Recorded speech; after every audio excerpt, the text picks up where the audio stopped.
Bonjour pour l'information d'aujourd'hui, pour la campagne logement, le cycle de formation.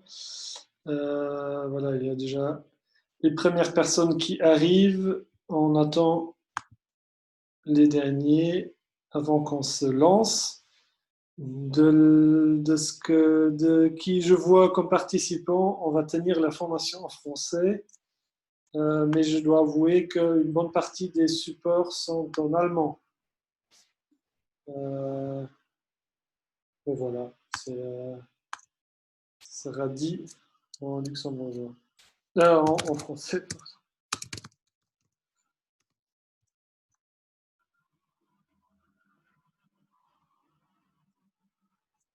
Basilis, tu parles avec moi parce que ton micro est éteint ou tu parles comme ça?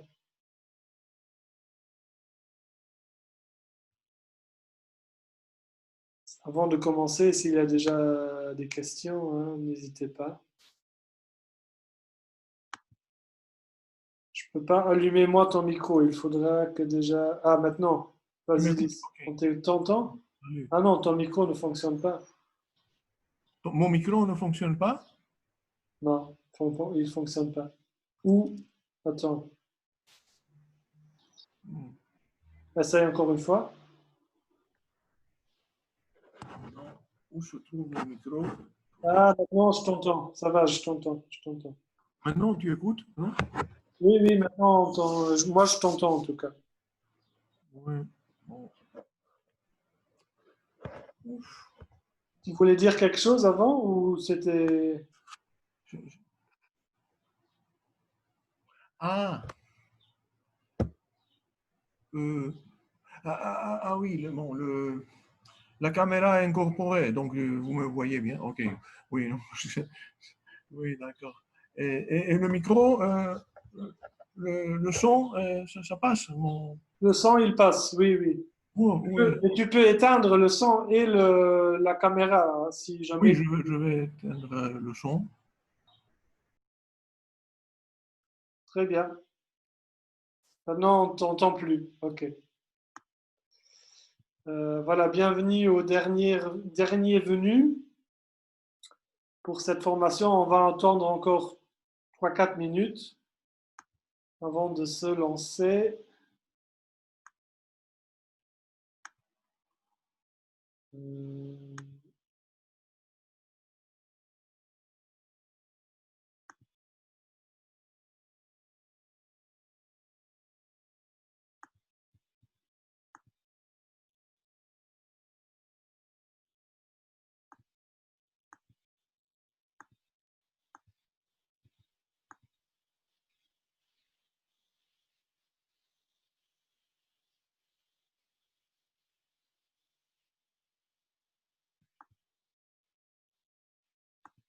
Voilà, ceux qui viennent d'arriver, juste pour vous informer, on va entendre encore 3 minutes avant qu'on lance la formation. On va la tenir en français et, euh, et voilà, ce sera lancé dans 3 minutes.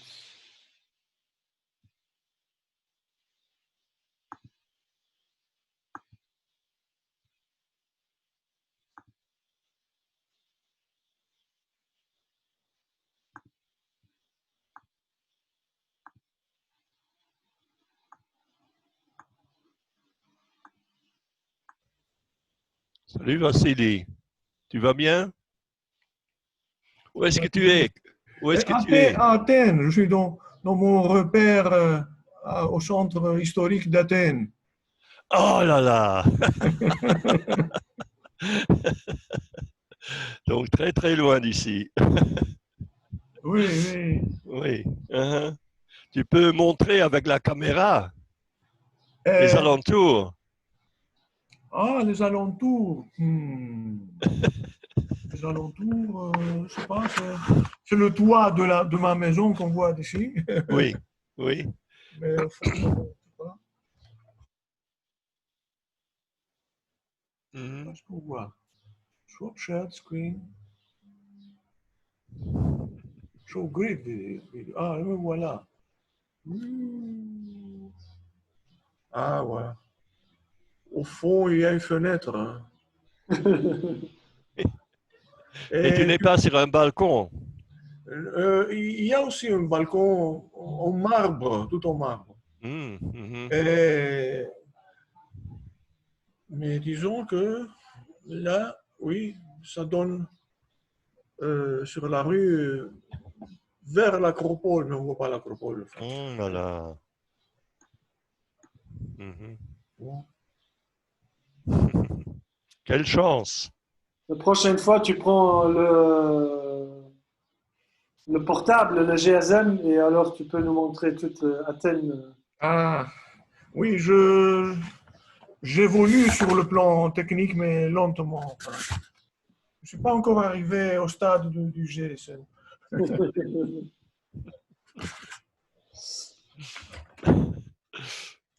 Ok, on attend encore 1 minute, après on se lance.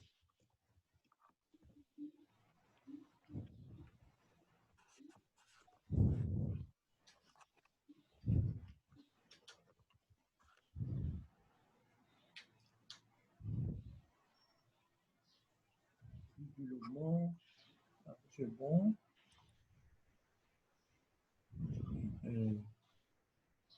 Some mail video.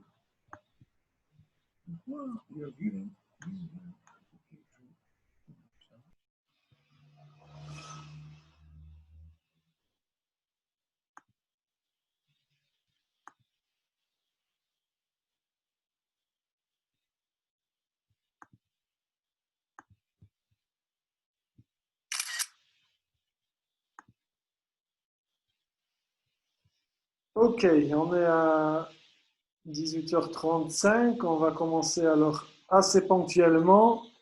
On a laissé 5 minutes pour les personnes qui ont peut-être des problèmes techniques. Je vous souhaite la bienvenue dans cette formation, cette deuxième formation du cycle de formation sur le logement au Luxembourg, la crise du logement au Luxembourg. Et la première, pour ceux qui l'ont suivi, était dédiée aux droits des locataires, hein, au cadre légal existant actuellement.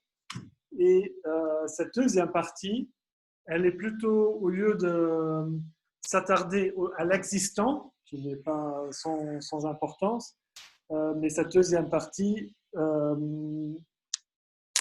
thématise plutôt ce qu'il faudra changer, comment il faudra transformer le cadre politique pour sortir de la crise du logement.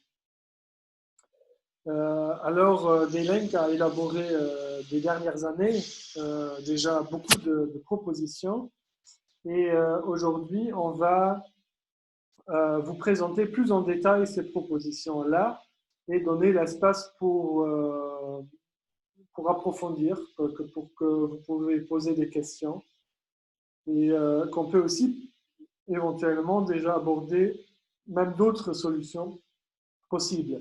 On ne va pas présenter tout le catalogue de nos revendications en matière de logement. Vous avez le site internet wunen.deleng.lu qui les énonce presque tout dans les deux langues. Mais on va plus les revendications clés, on va les expliquer plus en détail. La formation, comme expliqué dans la première partie de ce cycle, dans la première formation, s'inscrit dans un cycle qui est le début d'une campagne qu'on va de nouveau mener sur le logement. Et une des idées avec cette formation, c'est de bien d'élargir le pool de personnes qui développent une certaine expertise en matière de logement et qui seraient prêts à nous rejoindre dans cette campagne de logement, de la mener ensemble avec le groupe de travail logement de D-Leng pour la mener vers le terrain, pour la mener vers les gens c'est pour ça qu'aujourd'hui, on va plus dans les détails et dans l'argumentaire de beaucoup de nos propositions pour que dans des discussions avec des amis, des collègues, la famille, on est mieux équipé pour expliquer ces propositions. Parce que parfois, certaines propositions sont déjà disqualifiées au niveau superficiel et il y a souvent un malentendu aussi pour certaines choses. Par exemple, au Luxembourg, on est le pays qui a 75% de propriétaires. Alors, beaucoup de ces propriétaires trouvent nos propositions parfois, ils n'apprécient pas ces propos parce qu'ils croient qu'on veut leur enlever quelque chose. Et si on regarde dans le détail, c'est pas, parfois c'est le cas, hein, ça dépend quelle est la situation concrète, mais on ne veut pas nécessairement enlever, on veut surtout rendre le logement accessible. Mais voilà, on a certaines propositions qui vont qui visent plutôt les grands propriétaires et même des fonds qui visent à vraiment détourner beaucoup de mécanismes qui comptent pour tous les autres citoyens. Bon, c'est juste un exemple. Dans ce sens-là, je veux juste vous dire, si vous êtes intéressé à continuer de travailler sur le logement avec nous, n'hésitez pas à me faire signe via quel moyen que vous souhaitez. Je vais vous mettre mon adresse mail aussi dans le chat, aussi sur Facebook ou autre. Vous pouvez me trouver et me dire si vous voulez vous engager de façon spécifique sur cette question du logement. En tout cas, vous êtes le bienvenu. Cette formation aujourd'hui, on va la mener dans, je dirais, 4 temps. Je ferai moi une présentation globale du sujet et j'entrerai dans le détail de 2 propositions concrètes qu'on a. Une sur comment fixer le loyer, comment changer la loi sur le bail à loyer que le gouvernement veut aussi finalement réformer. Et je vais donner aussi quelques indications sur cette réforme sans maintenant l'analyser en détail. Je dépasse le cadre. Et l'autre volet que je vais présenter, c'est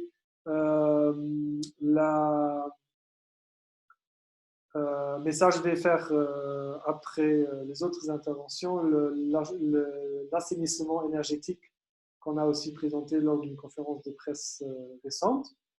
Après moi, il y aura Guy Feutz qui va vous présenter nos propositions qui sont plutôt du côté de la taxation, tout ce qui est impôts et mesures financières pour mieux encadrer le logement et rendre plus accessible plus de terrains, plus de logements, vraiment mobiliser l'espace disponible. Et après Guy, il y aura Nathalie Royland qui va vous présenter la proposition de loi que nos députés ont soumis à la Chambre sur les frais de l'agence et sur les cautions locatives.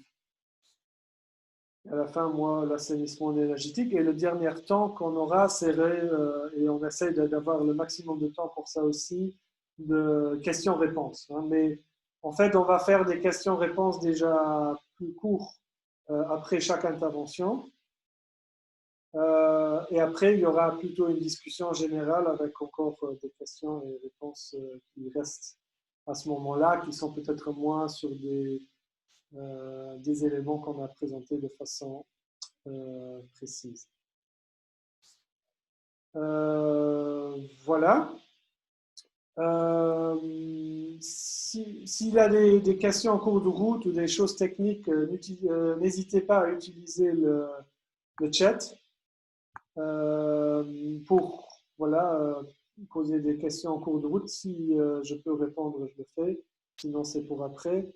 Et s'il y a un souci technique, que vous ne voyez pas le partage d'écran ou vous n'entendez pas quelque chose, alors n'hésitez pas à faire ça. Voilà, du coup, on va se lancer. Je vais mettre le mode plein écran.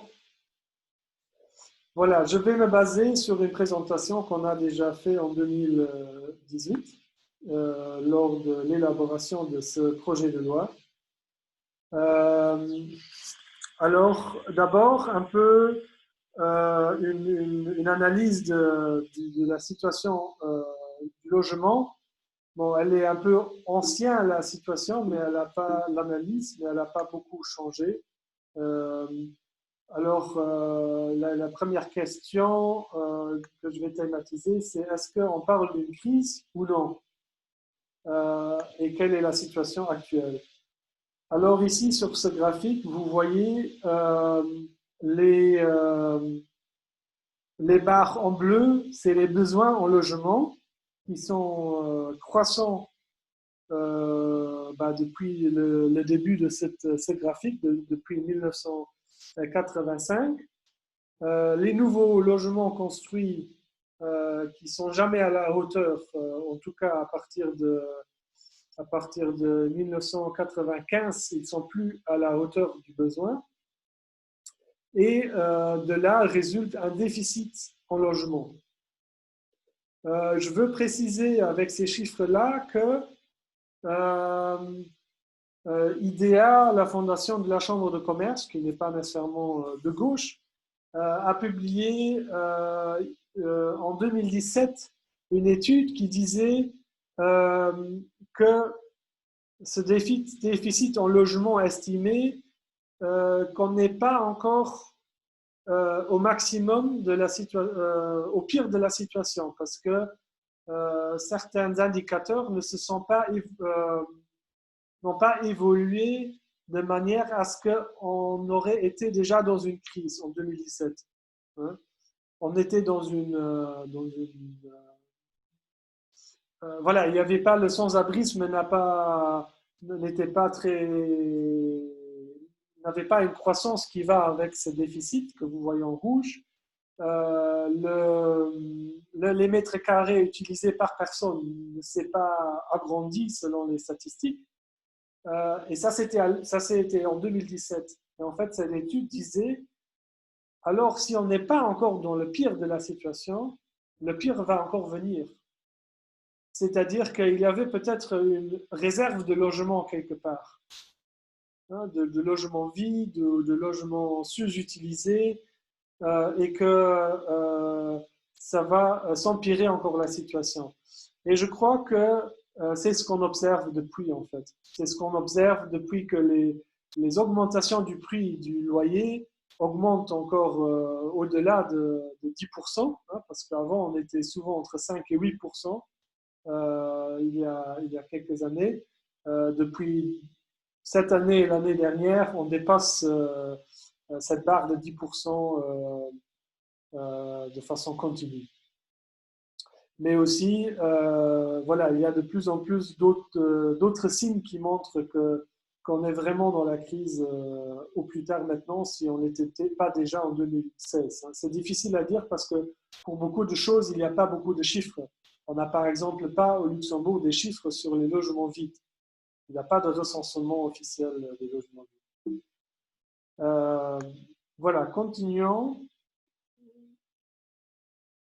Alors, voilà, vous voyez la barre. Hein, on est maintenant dans une situation, une synthèse de la situation entre 85 et 2014, qui s'est encore empirée depuis. En fait, actuellement, on ne dit pas qu'il nous faut 32 000 logements, mais il faut encore mettre 6 années de retard avec les 30 000 logements, parce qu'on n'a jamais dépassé, on a creusé encore le déficit. En fait, c'est le besoin de 30 000, c'est plutôt le besoin au logement social, seulement le logement social. Il s'ajoute encore tous les autres logements qu'on peut estimer encore à 30 000 de plus. Euh, alors, bon, ça c'est un peu une question étymologique que je ne veux pas plus trop m'attarder dessus. À mon avis, on est clairement dans une crise au logement et qui est arrivée aussi dans les classes moyennes entre-temps. Et que la seule raison pourquoi pour la dernière campagne électorale, les représentants de la majorité n'ont pas parlé de crise du logement, c'est parce que dans une crise, il y a une autre nécessité euh, de la part d'un gouvernement que dans une pénurie. Alors, ils préfèrent en fait rester dans la pénurie en termes de discours. Les prix du logement, bah, ce n'est pas un énigme, je ne vais pas m'attarder non plus. Ils sont croissants seulement entre 2008 et 2017, il y a une croissance de 50% presque, hein, et ça s'est encore accru, cette évolution de prix. Semblable pour les loyers. Où il faut dire que les appartements ont vu une croissance beaucoup plus importante que les maisons. Peut-être une chose qui pourrait changer avec Covid-19, qu'il y aura plus d'intérêt de nouveau pour les maisons, parce que si on risque d'être enfermé dans son logement, ça peut être plus agréable dans une maison que dans un appartement. Voilà, bon, comme les chiffres ne sont pas actuels, je rentre pas dans le détail, mais c'est juste pour vous donner en fait l'impression générale qui a mené à la proposition de loi dont je vous parle plus en détail. Alors, quel est le loyer moyen qui était d'actualité? Vous voyez la différence, hein, comment c'est d'augmenter presque. Entre-temps, ça a plus que doublé en fait, hein. Là, vous voyez encore que ça n'a pas tout à fait doublé, mais entre-temps, on a largement dépassé le doublement. Maintenant, on vient à un élément clé de l'analyse qui a mené à la proposition de loi que David Wagner a soumise à la Chambre en 2018. Non, en fait, plutôt en 2017. C'est l'évolution des prix du logement en comparaison avec l'indice du coût de la vie. C'est-à-dire, vous voyez qu'à partir des années 2000, hein, les prix réels du logement ont vu une croissance, et aussi les prix normaux, ils ont vu une croissance par rapport à l'indice du coût de la vie.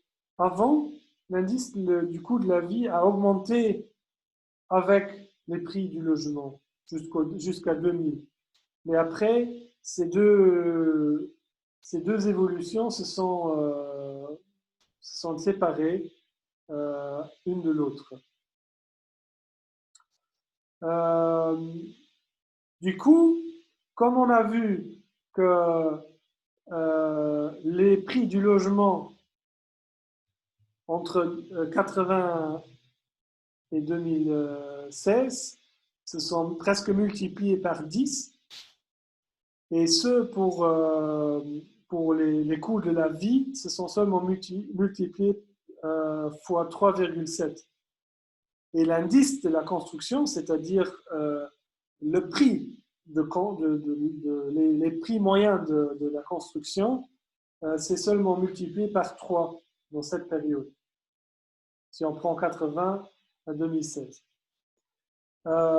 Si on prend seulement 2000 à 2016, alors on voit que là aussi, il y a une discrépance assez importante entre les logements. 2,77. L'indice, le coût de la vie seulement x2 et l'indice de la construction, c'est-à-dire les frais réels du logement en fait, à part le terrain, multiplié fois 1,9. Alors, ceci montre que il y a quand même voilà, il y a une crise et qu'il y a différentes raisons et conséquences de cette crise. Alors, pourquoi les partis établis, hein, parce qu'il n'y a pas seulement le gouvernement, mais ça on n'a jamais fait autrement, en fait, ils ont ils pensent que le marché peut régler sans trop d'intervention de l'État cette crise. Même quand on voit depuis 4 décennies l'inverse. Et pourquoi est-ce et comment on voit ça aussi, un exemple très actuel, c'est le ministre Cox qui dit, quand il a présenté la réforme du bail à loyer, il dit cette loi ne va pas résoudre le problème. Une loi ne peut pas résoudre le problème du logement. Et d'ailleurs, ce n'était pas l'objectif, il rajoute. Cette situation, elle relève surtout une chose. Ça relève du fait qu'il ne croit pas que une ou même deux ou même trois lois de l'État peuvent résoudre le problème. Pourquoi? Parce que l'État, dans les mains d'une de ces 4 parties, n'a pas le courage politique pour prendre les décisions qui changeraient vraiment quelque chose à la situation. Parce qu'il y a des lois qui peuvent vraiment changer quelque chose à la situation. En tout cas, de façon beaucoup plus décidée que ce qu'ils font. Là, après, il faut savoir qu'il y a beaucoup de promoteurs privés et de propriétaires d'immobilier, de l'immobilier et surtout de beaucoup d'immobiliers qui ont des intérêts à cela et qui sont en grande partie les électeurs de ces partis politiques. Après, il y a d'autres raisons pour la situation actuelle. C'est aussi l'urbanisme général. C'est où est-ce qu'on met les emplois, où est-ce qu'ils sont localisés, où est-ce que les gens habitent, quelle densité de logement on met à quel endroit. Voilà, est-ce qu'on a une décentralisation, oui ou non? La partie du parc immobilier qui serait sociale ou abordable ou déjà dans les mains de l'État ou des communes. Et tout ça, c'est ridicule au Luxembourg, on est à 2% maximum. Et après, le fait qu'il y a un manque de formes alternatives de logement qui seraient dans les mains du public ou des personnes eux-mêmes, pas dans les mains des promoteurs. Alors, il faut dire que le plus grand problème, c'est que pour nous, il doit y avoir un droit au logement. Tout le monde doit avoir un logement convenable, n'importe sa situation. Et là, on est très, très, très loin. Hein. Les loyers, les coûts d'achat, la qualité du logement que les gens trouvent sont tous vraiment... C'est très mal pour les personnes qui n'ont pas de patrimoine considérable de nos jours. Et les besoins, comme voilà, ils restent estimés à 6500, 7500 par année avec la croissance actuelle. Il y a le renouvellement des logements qui doit être fait. Du coup, le besoin reste croissant. Et on n'a rien vu, on n'a pas vu, on n'était pas à la hauteur de satisfaire ces besoins ces dernières années. Alors, qu'est-ce que nous, on propose pour passer de l'analyse à nos propositions? Bah, d'abord, un peu en général, notre campagne se focalise, et notre travail politique se focalise sur 3 éléments clés. Une, c'est de mobiliser le logement qui est là, c'est-à-dire les logements vides, ils doivent être loués et rendus habitables le plus vite possible. Et on a élaboré, nous, des propositions pour que les propriétaires mettent à disposition leur logement vide, qu'ils ont des aides. Il y a déjà la gestion locative sociale, mais il y a d'autres aides qu'on peut apporter. Parfois, il manque le capital pour rénover le logement. Alors, il faut que la main publique, on a développé un modèle pour qu'on préfinance la rénovation du logement, mais alors le loyer, il revient à la main publique pendant le temps que cet investissement est amorti, par exemple. Et quand quand on laisse vide et vacant un logement sans raison, sans vraie raison, alors il faut vraiment mettre une taxe là-dessus. Guy Feutz va vous donner plus de détails là-dessus. Après, c'est aussi les terrains, les terrains constructibles qu'il faut mobiliser. Il faut il faut mettre fin à la spéculation. Là aussi, Guy Feutz va vous donner plus de détails. Une chose que nous, on propose dans notre constitution alternative, parce qu'on a élaboré toute une constitution alternative, c'est de rééquilibrer le droit à la libre jouissance de sa propriété et quand même aussi l'obligation l'obligation qui vient avec la propriété. Et quand on parle du logement, qu'on définit comme un droit, aussi dans notre constitution alternative, alors la propriété, la propriété privée, elle doit parfois être soumise à la question de si on n'est pas à l'auteur de cette responsabilité qu'on a avec la propriété, alors il faut privilégier le droit au logement dans des situations données.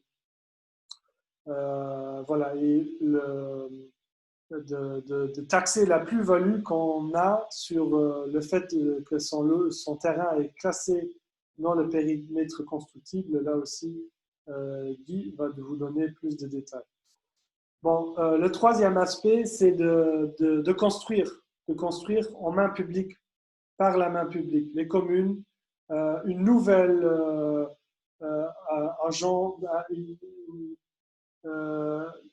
disons, un nouveau service public de l'habitat, qui dans la main publique, pourrait se lancer dans la construction, mais aussi dans l'assainissement énergétique de l'habitat et accompagner les communes dans cela aussi pour que toutes les communes s'y mettent à construire. Après, il y a toutes les alternatives les alternatives en forme de logement, mais aussi les alternatives comme les coopératives, par exemple, les colocations, les habitats intergénérationnels. Mais après, il y a aussi qui est le promoteur. Est-ce que ça doit toujours être le promoteur privé qui se fait 30% de marche sur la réalisation d'un projet, ou est-ce que les personnes qui veulent réaliser un lot de maisons ou une résidence avec quelques appartements, est-ce qu'ils ne peuvent pas former, eux, le promoteur, en fait, du coup, on parle de Baugruppen pour cette forme-là.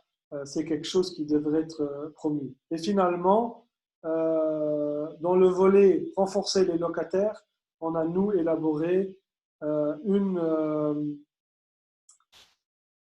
autre une proposition de loi sur le bail à loyer, une autre manière de réformer le bail à loyer. On a une manière de réformer la loi de 2006 qui a été déposée vendredi à la Chambre, que je vais commenter en passant pour montrer les différences.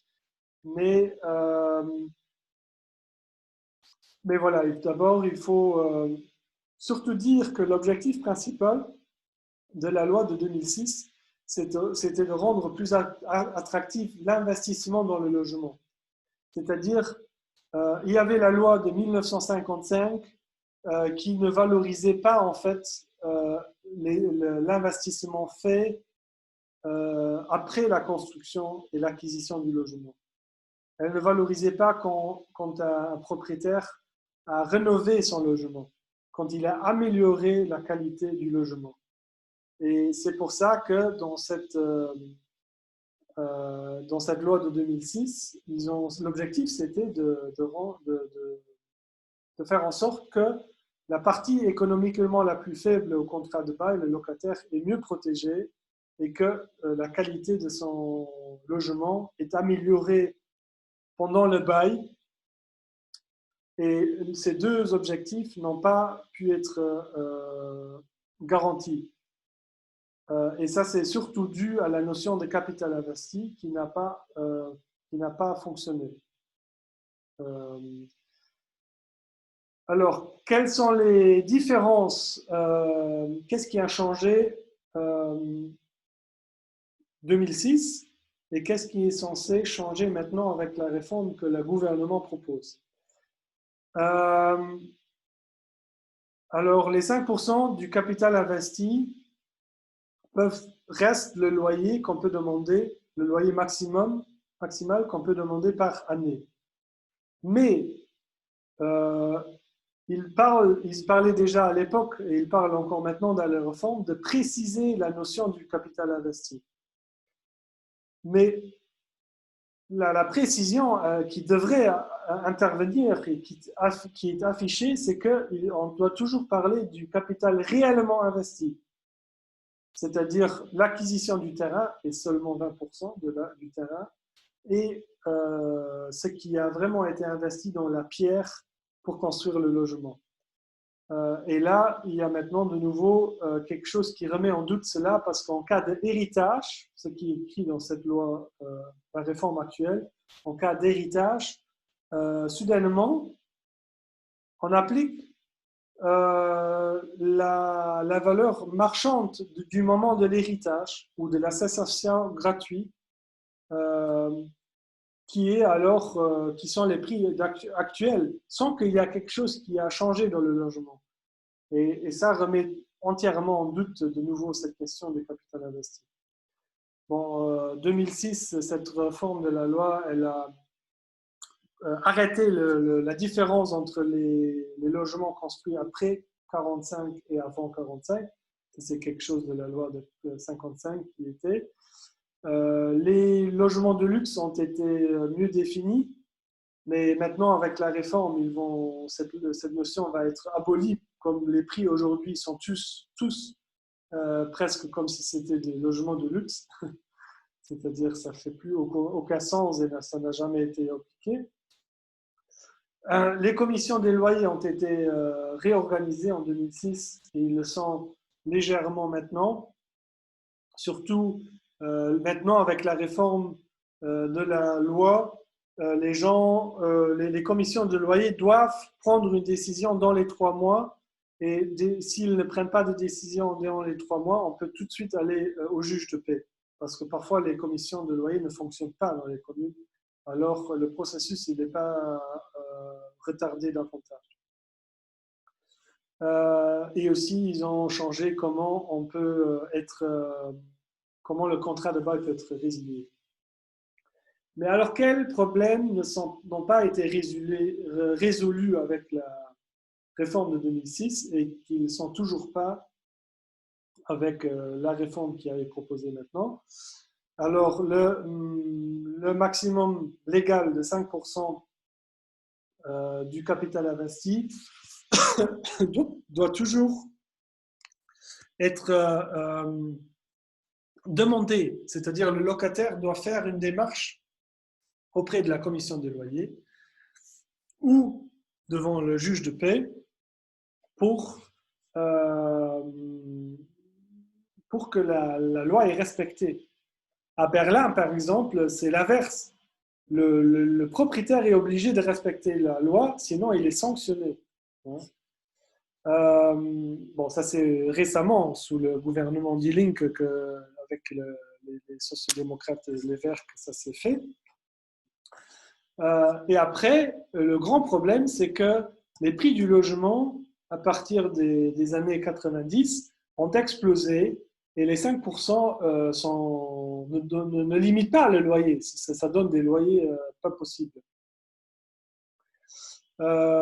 Du coup, les objectifs de la réforme de 2006 n'ont pas, et même de la réforme actuelle, ne vont pas amener à l'objectif de protéger les locataires et de limiter les loyers et de favoriser des vrais investissements réels dans le logement. Bon, le seul problème qui a été résolu, qui est résolu maintenant avec la réforme, si ça reste, parce que c'est juste un projet de loi. Tout ce qui est en rouge, c'est sur base d'un projet de loi qui n'est pas encore voté à la Chambre, il est juste déposé. Les logements de luxe, bon, ça va être enlevé. Alors, venons à la proposition de loi. C'est un projet de loi, mais c'est une proposition de loi parce que ça émane de la Chambre, de députés qui sont dans la Chambre. Voilà, elle a été déposée en 2018. Et qu'est-ce qu'elle prévoit? Alors, elle prévoit que le capital investi est adapté par un coefficient régional de l'évolution des prix de l'immobilier, un index de l'immobilier, par rapport à l'année de référence de 1995. Pourquoi 1995? Parce que, comme je vous l'ai dit avant, c'était à cette époque-là, je vais revenir sur ce slide, ça fait quelques slides, et c'est à partir de ce moment-là que les coûts de vie se sont éloignés des prix du logement. Bon, c'était en 2000, respectivement en 1995 que ça a commencé. Bon, il faut choisir une date. On a choisi 1995. Du coup, on enlève en fait l'augmentation des prix du logement qui ne sont pas dus au coût de la vie et à l'indice de la construction, mais seulement à la pure spéculation. Ce n'est pas parce que ça a coûté plus cher à quelqu'un de construire ce qui légitime les prix qu'on a maintenant. C'est seulement le fait que le marché a donné une telle évolution de prix. Et on va quand même réévaluer, comme actuellement,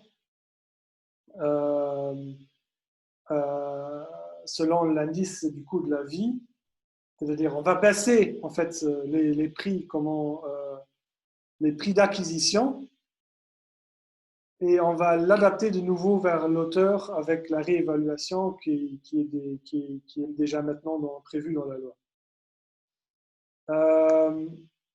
À cette fin, la valeur du capital investi doit une fois être définie par un expert assermenté ou par une instance publique, un service du ministère du Logement, par exemple. Alors, qu'est-ce que ça donne? Prenons un exemple facile avec une maison. Bon, c'était déjà une grande maison en 2010, avec 1 million d'investis pour acquérir cette maison. Alors, la réévaluation entre 2010 et 2017, c'est ce tableau qui est publié par le ministère des Finances ou l'administration des contributions. Il faut l'adapter réévaluer selon le coefficient de 1,9 et 1,09, ce qui donne le chiffre que vous voyez, 1 900 €. Alors, le loyer maximal, avec la loi actuelle et la loi aussi selon la réforme qui est soumise, le loyer pourrait être de 4 500 par mois. Un loyer non. Avec notre proposition de loi, ce capital investi de 1 million sera divisé de 2,8. Du coup, on arrive à un capital investi de seulement 356 227 €. Après, on applique la réévaluation sur base de 1995 de coefficient de 1,47, ce qui nous donne un capital investi réévalué de 388 000 €, ce qui donne un loyer de 1 600 €, ce qui est un loyer abordable si on regarde le marché actuel. Voilà, il y a d'autres exemples qu'on peut voir. Une maison construite en 1995 qui est vendue en 2016. Alors, en 1995, le capital investi était de 3 000. Alors, la réévaluation donne un capital investi de 300 000. Pardon. La réévaluation donne un capital investi de 441 000 €, ce qui donne un loyer de 1 838 €. Ça reste dans des barrages abordables si on regarde les prix d'aujourd'hui. Mais si maintenant cette même maison elle est vendue en 2006 pour 1 million et quelques, le loyer il passe d'un coup de nouveau dans des barrages de 4 500, ce qui est énorme.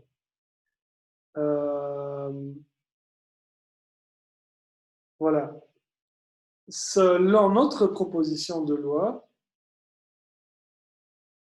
on resterait tout à fait sur le loyer qui était appliqué avant la vente en 2016. Parce qu'en fait, la maison n'a pas changé. Il n'y a rien qui a été investi dans la maison en tant que comme habitat. Hein. C'était juste la spéculation qui s'est passée sur le marché qui a fait cette différence énorme. Voilà, vous voyez le calcul qui se ferait si maintenant la maison est quand même vendue en 2016, mais que notre proposition de loi s'applique. Alors on arrive au même loyer que si la maison n'aurait jamais été vendue.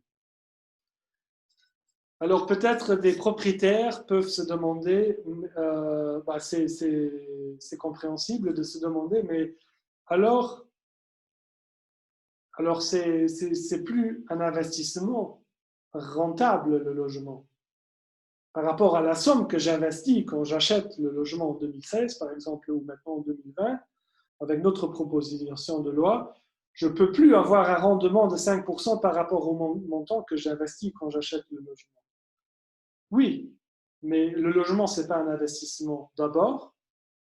Et deuxièmement, si on vend le logement quand même de nouveau dans quelques années, il y a quand même un rendement énorme parce que ce logement-là, le million qu'on investit en 2020 dans un logement, il sera, si on le vend en 2021, il sera déjà d'1 100 000 € Hein. Et chaque année, ça augmente de 10%. Alors, on n'a pas besoin d'avoir ce rendement avec le locataire. Hein, parce que ça ferait, dans quelques exemples, ça ferait qu'une maison acquise en 1975, par exemple, pourrait être 4 fois payée si on la vend maintenant en 2020. Et si on applique toujours la loi actuelle.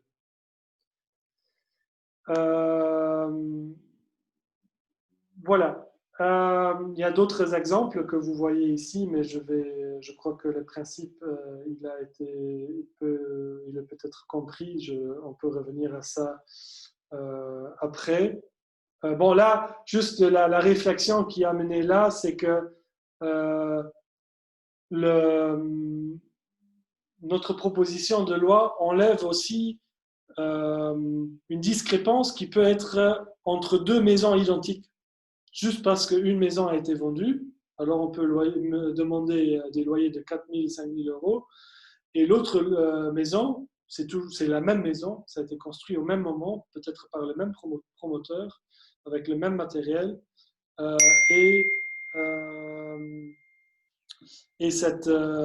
là, on reste sur un loyer de 1800. Alors, cette différence entre deux maisons avoisinantes n'aura plus lieu avec notre proposition de loi. Voilà, vous voyez maintenant le tableau comparatif. Entre la dernière colonne, c'est notre proposition de loi. La colonne d'avant, c'est le loyer selon la loi actuelle et même la loi future. Hein. Juste avec la loi future, et ça c'est important, avec la loi future, c'est même pas la vente qui fait qu'on peut sauter de 1800 à 4500, mais c'est même la succession, la donation gratuite à quelqu'un dans la famille qui peut légaliser une telle augmentation de loyer. Et ça, c'est pas anodin, pas du tout. Hein. C'est pas le législateur, quelqu'un a écrit ça dans cette loi, à la page 13, ce projet de loi. Et il y a une réflexion derrière ça. Et voilà, ça, il faut vraiment ne pas ignorer ce volet-là. Autre aspect important de notre proposition de loi, c'est que c'est interdit de dépasser les 5%. C'est-à-dire ça peut être sanctionné du coup. Actuellement, si on dépasse les 5%, bah, du coup, quelqu'un m'a vu en train de voler la voiture du voisin, alors j'arrête de voler la voiture du voisin. Mais bon, c'est pas comme ça que ça se passe. Au cas de vol du voisin, alors ça ne devrait pas se passer en analogie aussi pour si on vole le locataire, bah, il faut être sanctionné. Il faut que parce que sinon le locataire il reste toujours la personne la plus vulnérable et du coup dans la responsabilité de faire toute une démarche pour faire valoir le droit. Et ça c'est pas bien. Il faut que c'est pas trop facile pour le propriétaire de demander n'importe quoi parce que ça c'est le grand problème avec la loi actuelle et ce sera encore le problème avec la loi future, c'est que la loi n'est pas respectée, elle n'est pas appliquée. Nous, on a proposé dans notre proposition de loi que toutes les informations nécessaires pour que le locataire puisse évaluer si le loyer est correct doivent être mises dans le contrat de bail. Et on est allé plus loin que ce que propose la réforme actuelle. La réforme actuelle dit elle doit mentionner le montant du capital investi, mais sans donner plus de détails sur comment ce capital investi est calculé, sur quelle base il a été calculé. Et nous, on a déjà proposé plus de détails. Bon, les logements de luxe, je les laisse de côté. Alors, on a proposé, nous, à l'époque, de mettre en place une commission des loyers nationale, parce que les commissions communales ne suffisent pas et ils ne fonctionnent souvent pas. Ils peuvent rester pour régler des choses locales où il faut connaître le terrain, mais il faut au niveau national des commissions des loyers professionnalisées. Bon, entre-temps, on parle plutôt de 3 commissions de loyers régionales selon les circonscriptions euh, de Gericht, des juges de paix. Parce que après que des tribunaux, pardon, après qu'une commission des loyers a tranché, on peut toujours faire appel. L'une ou l'autre partie, le bailleur ou le locataire peut faire appel auprès du tribunal. Alors, ça doit correspondre, les commissions de loyer doivent correspondre à cela, parce que sinon, on ne sait pas à quel tribunal de paix il faut s'adresser en cas de paix. Voilà. Après, on arrive à d'autres éléments qu'on va approfondir plus tard. J'espère que je n'ai pas pris trop de temps pour l'instant. Je vais ouvrir la discussion, la question-réponse juste pour cette question-là que je viens de présenter.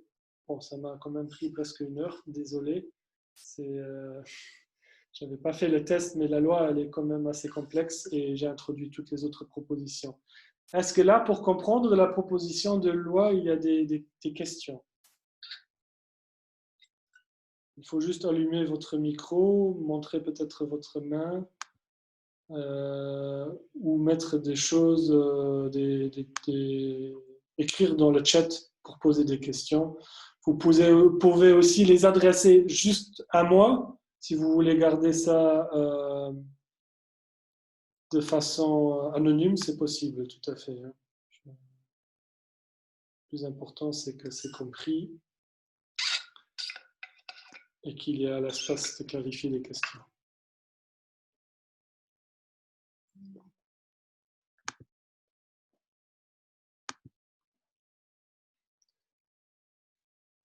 Il ne semble pas y avoir des questions. Alors, au moins de prendre aussi longtemps a le mérite que les choses semblent être claires. Voilà, bah juste encore pour l'historique, c'est seulement cette année que notre proposition de loi, qui a été déposée en début 2018, a été discutée dans une commission de logement à la Chambre. C'est-à-dire pendant tout ce temps-là, ils ont même pas, le gouvernement a même pas, enfin, c'est pas le gouvernement, mais disons la présidence de la Chambre des députés n'a même pas amené ça dans la discussion à la Chambre des députés. Et maintenant, ils viennent avec une loi qui est totalement, une réforme de loi qui est totalement insuffisante. Bon, ça montre les intérêts qui sont peut-être dans le jeu, ou sûrement. Il y a toujours oui, la proposition de loi, je vais la chercher sur le site de la Chambre des députés, respectivement sur notre site. Merci Vasilis pour la question. Gary, Yeah. Gary, il faut continuer, sinon on n'arrive pas à terminer à 8h30. Oui. Voilà, je donne la parole à Guy, parce que j'ai pris beaucoup de temps et il n'y a pas de questions. Voilà, Guy, c'est à toi. Toi, tu as une présentation à partager? Non, je n'ai pas de présentation. Je parle, mais je peux envoyer tout ce que j'ai écrit aux participants. Très bien. On t'écoute. Voilà. Donc, il s'agit d'une part de mobiliser des terrains. Si on ne mobilise pas des terrains, on ne peut pas construire. Et il s'agit aussi de mobiliser des logements inoccupés. Donc, ce sont les deux grandes directions dans lesquelles on peut aller en matière de taxation. Et ce qu'il faut bien retenir, c'est que déjà maintenant, il y a des lois qui permettent cela, mais les lois ne sont pas appliquées, respectivement, elles sont mises en échec. Alors, il y a deux lois qu'il faut mentionner. La première, en ce qui concerne la mobilisation des terrains, c'est le pacte logement de 2008, pacte logement 1, qui est toujours en vigueur actuellement. On parle d'un pacte logement 2 maintenant, mais qui va beaucoup moins loin que le pacte logement 1. Une deuxième loi qui se rapporte surtout à la mobilisation des logements inoccupés,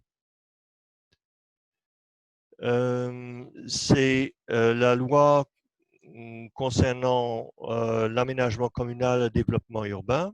Et il y a enfin la loi sur l'impôt foncier.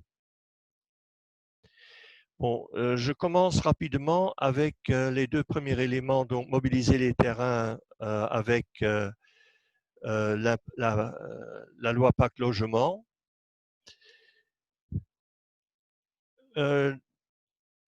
Pardon, mobiliser les terrains avec la loi concernant l'aménagement communal et le développement urbain.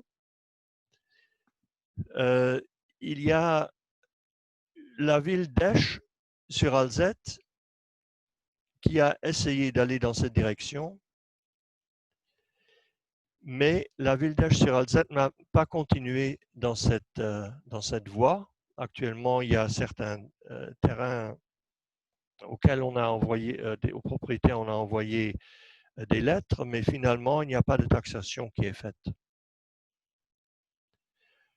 Même chose au niveau de la mobilisation des logements inoccupés, donc qui tombe sous le pacte logement 2008.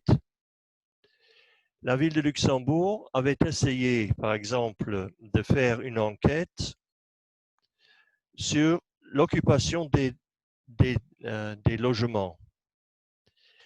Et il y a l'étude Kriga qui est allée à l'encontre de cette enquête, qui a eu gain de cause pour des raisons de protection de données.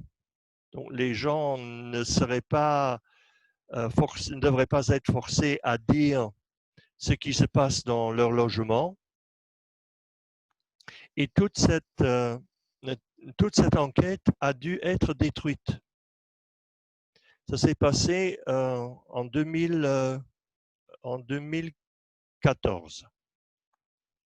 Voilà, donc c'est vraiment ici une mise en échec de cette loi, d'autant plus que les règlements et les circulaires qui ont été prises dans cette direction par le ministère de l'Intérieur étaient vraiment très mal écrites.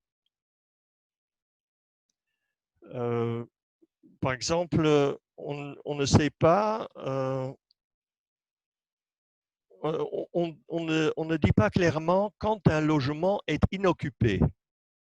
Donc, quand une personne va dans un logement qui est en fait inoccupé et travaille dans ce logement pendant quelques heures, le logement n'est plus inoccupé.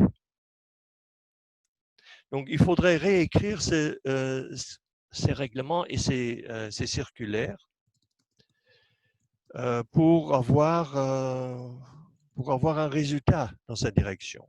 Un autre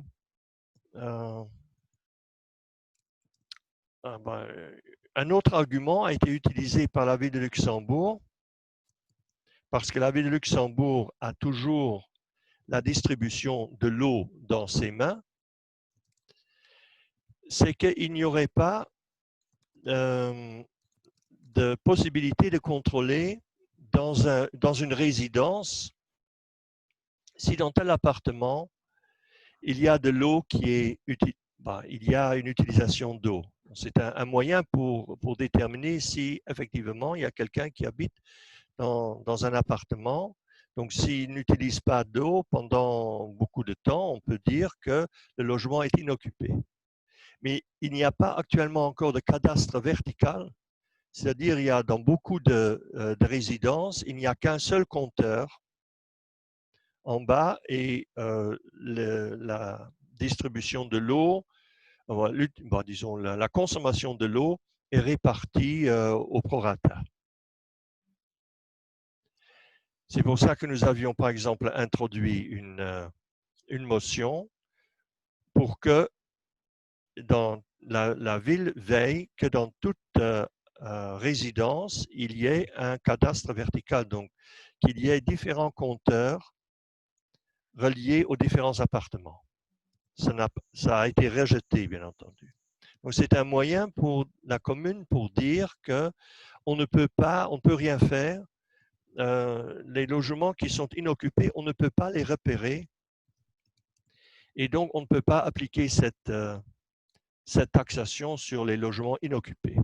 Ça ne peut marcher que dans des villages où il y a des maisons individuelles. Et ça se fait, par exemple, à Beckerich, où effectivement, il y a une telle taxe qui est appliquée. Un autre exemple, c'est celui de la place de l'Étoile. La place de l'Étoile est, vous le savez très bien, en jachère depuis une vingtaine d'années. Il y a déjà eu 2 PAP qui ont été votés au conseil communal, mais rien ne se passe. Or, dans la loi Pacte Logement de 2008, il est prévu que si un terrain qui a été déclaré construisible, s'il n'y a rien qui se passe pendant 3 ans sur ce terrain, la ville peut soit exproprier le terrain, soit, c'est l'article 103 et 104 de la loi Pacte Logement, soit le taxer fortement. Rien ne se passe. Il n'y a aucune commune au pays qui n'a appliqué cet article. Donc, les deux lois que j'ai citées existent, mais ne sont pas appliquées. Troisième loi maintenant, et je vais mettre un peu plus d'accent là-dessus, c'est la loi sur l'impôt foncier. L'impôt foncier est un instrument de lutte contre la spéculation et est en même temps un moyen de recette communale. D'une part, les spéculateurs peuvent être découragés à garder un terrain en friche s'il y a une forte taxe là-dessus, taxe foncière, et d'autre part, la commune peut aussi encaisser à l'aide de l'impôt foncier des recettes ordinaires parce que c'est un impôt communal qui est aussi récolté par la commune. On ne passe pas par l'État comme c'est par exemple le cas pour l'impôt commercial communal. Alors, maintenant pour vous montrer ce qui cloche au niveau de l'impôt foncier, je vais d'abord expliquer comment l'impôt foncier est levé. Il est levé en 2 étapes. En une première étape, la base d'assiette est déterminée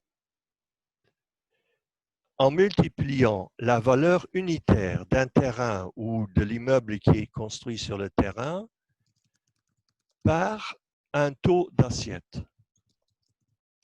Alors, première chose, la valeur unitaire, qu'est-ce que c'est? C'est la valeur au niveau fiscal du terrain ou de l'immeuble qui se trouve sur le terrain. Et cette valeur unitaire est toujours basée sur le niveau des prix de 1941. Il faut bien se mettre ça dans la tête. 1941. C'est-à-dire qu'elle est extrêmement basse. Deuxième élément, le taux d'assiette. Le taux d'assiette peut varier fortement, suivant qu'un immeuble est en jachère depuis 3 ans ou non. S'il demeure en jachère, qu'il est construisible, s'il demeure en jachère, en friche, pendant plus de 3 ans, le taux d'assiette est multiplié par 10. Alors, au niveau de cette première étape, il faut ajouter donc que le mode de calcul de la valeur unitaire est une véritable black box, c'est-à-dire que on ne sait pas quels sont les critères que le service des évaluations immobilières du ministère des Finances applique pour déterminer la valeur unitaire actuelle d'un terrain, toujours par rapport à la base des prix de 1941. Dans tous les autres pays qui nous entourent, on connaît exactement les critères pour déterminer la valeur unitaire. Donc, c'est un secret. On ne sait pas quelle est la valeur unitaire de tel terrain. Au niveau maintenant du taux d'assiette, s'il y a un PAP, donc un plan d'aménagement particulier sur un ensemble de terrains et que les propriétaires ne sont pas d'accord, ne parviennent pas à un accord pour se répartir les frais de mise en œuvre de ce PAP, ce terrain ne va pas figurer sur la liste des terrains construisibles que chaque commune doit remettre chaque année, au début de l'année, au service des évaluations immobilières. L'exemple type, c'est celui de la place de l'Étoile. Encore une fois, les propriétaires de la place de l'Étoile ne sont pas parvenus à un accord jusqu'à présent pour se répartir les charges de la mise en œuvre du PAP, et donc la place de l'Étoile ne figure pas sur la liste des terrains construisibles que la ville de Luxembourg remet à la section des évaluations immobilières. C'est-à-dire que la place de l'Étoile a toujours un taux d'assiette de 1%, au lieu d'avoir un taux d'assiette de 10%. Donc tout ça, c'est la première étape. Deuxième étape, la détermination de l'impôt foncier par la commune. Maintenant, la commune va multiplier la base d'assiette qui est déterminée par la section des évaluations immobilières du ministère des Finances par son taux multiplicateur communal. Et ce taux multiplicateur communal varie fortement d'une commune à l'autre. Par exemple, il est de 500% à Luxembourgville, c'est-à-dire qu'à Luxembourgville, on multiplie la base d'assiette par 5. À Esperange, on la multiplie par 12,5. À Diekirch, à partir de janvier 2021, on va la multiplier par 150. Donc, vous voyez, il y a vraiment des différences énormes. Pour vous donner encore un chiffre, je reprends l'exemple de la place de l'Étoile. Si les terrains de la place de l'Étoile étaient construisibles actuellement, donc figurés sur cette liste, on payerait par année et par art 220 € en moyenne. Actuellement, puisque ces terrains ne figurent pas sur la liste des terrains construisibles, parce que les propriétaires ne sont pas encore d'accord, les propriétaires payent 22 € par art et par an sur la place de l'Étoile comme impôt foncier. Et vous voyez tout de suite qu'aucun propriétaire ne sera poussé à vendre son terrain sous ces conditions-là. Il va tout paisiblement attendre que les prix continuent d'augmenter. Alors, qu'est-ce qu'on a fait au niveau du Conseil communal de la ville de Luxembourg? Mais ensemble avec les Verts et avec le LSAP, nous avons présenté une motion d'augmentation du taux de multiplicateur de la ville de Luxembourg jusqu'à 15 000 %, c'est-à-dire le même niveau que celui qui a été atteint à Diekirch. Ceci a comme avantage qu'il s'agit d'un élément d'autonomie communale, c'est-à-dire que la ville, le conseil communal peut décider cela d'un moment à l'autre. Il n'a pas besoin d'une autorisation de n'importe qui, du ministère de l'Intérieur, etc. Il peut faire ça, c'est une partie de l'autonomie communale. Contrairement à ce qu'on devrait faire lorsqu'on entrerait dans la discussion d'une taxe de spéculation. Parce que là, on va en direction de la fiscalité nationale, on quitte le terrain de la fiscalité communale.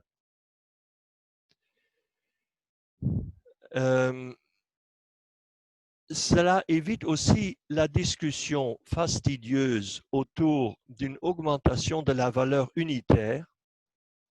Donc, on n'a pas besoin dans ce cas d'une réforme de la loi de l'impôt foncier, mais on peut tout de suite aller de l'avant et forcer dans ce cas-là les propriétaires ou pousser les propriétaires à vendre leurs terrains et donc à mobiliser des terrains pour qu'on puisse construire quelque chose là-dessus.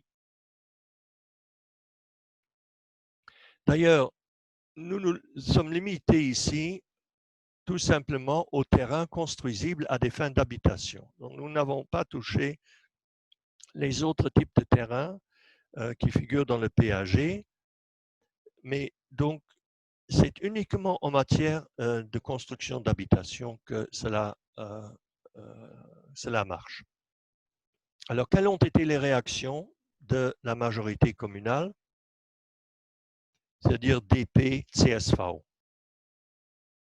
Il faut dire que DP et CSV à Diekirch, lorsque on discutait une telle motion, ont, comme toutes les autres fractions, unanimement accepté cette augmentation du taux multiplicateur communal jusqu'à 15 000 %. À Luxembourgville, c'est tout différent. Le DP est totalement contre. Claude Radou a parlé, donc qui est vraiment l'exponent du DP le plus radical, peut-on dire. Il a parlé d'un dramatisme, il a parlé d'une mentalité de lutte des classes, il a parlé de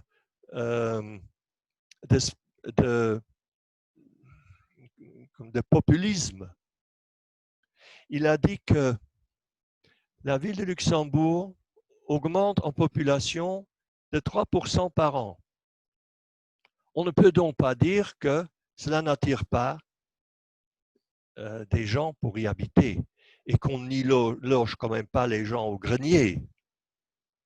Il a aussi insisté sur le fait que les loyers n'ont jamais été aussi bas par rapport au capital investi qu'actuellement. Il faut dire ça.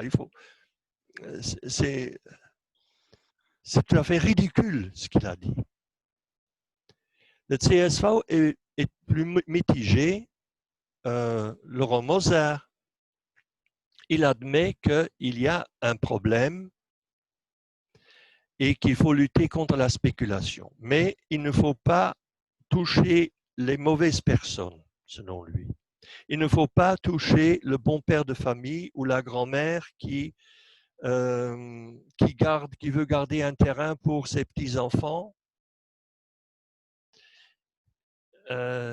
il faut toucher les spéculateurs. Et c'est pour ça qu'il faut une taxe de spéculation. Mais si nous allons dans cette direction d'une taxe de spéculation, nous savons tout de suite, c'est pour la Saint-Glinglin. On va parler de critères, on va demander l'autorisation au ministre de l'Intérieur, etc. C'est toute une discussion au niveau national qui sera déclenchée. Et ça va durer des mois et des années jusqu'à ce qu'on aboutisse quelque part. Si donc nous étions parvenus à faire passer cette motion, nous serions rapidement engagés dans un changement.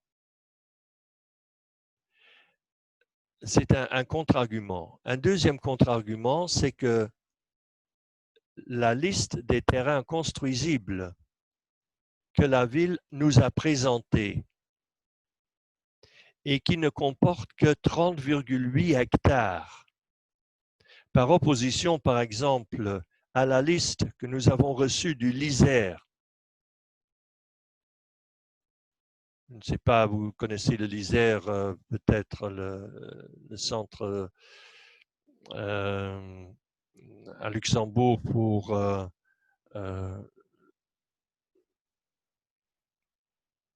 je ne me rappelle pas exactement le nom maintenant,